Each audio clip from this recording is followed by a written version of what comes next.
On s'intéresse maintenant à une production qui se bat au quotidien pour sa survie, la banane. Pourtant, après le riz, le maïs et le blé, c'est le 4e aliment de base au monde.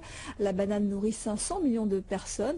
Mais pour trouver des variétés résistantes aux maladies, il faut lutter contre les famines et l'usage intensif de pesticides. C'est ce à quoi travaille l'université de Louvain qui dispose d'une extraordinaire collection de variétés de bananiers. C'est un reportage signé Jean-Luc Ravalet d'Outre-mer Première.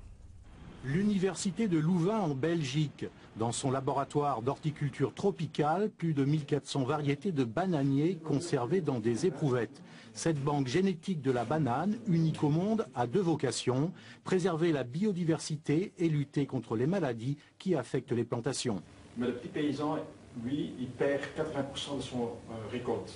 Donc il faut développer des variétés résistantes, soit pour augmenter la production chez le petit paysan, soit pour diminuer la consommation des pesticides.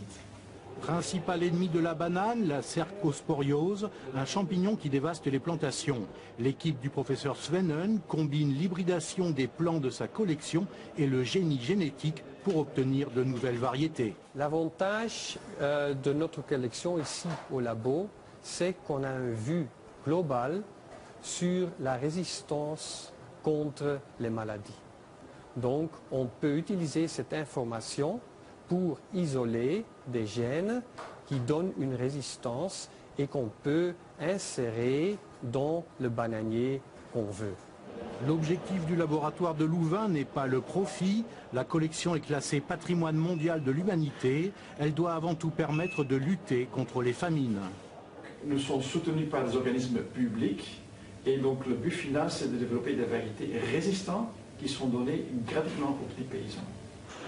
Les nouvelles variétés de bananiers sont testées dans les serres du laboratoire avant d'être envoyées aux petits planteurs à travers le monde pour vérifier leur résistance.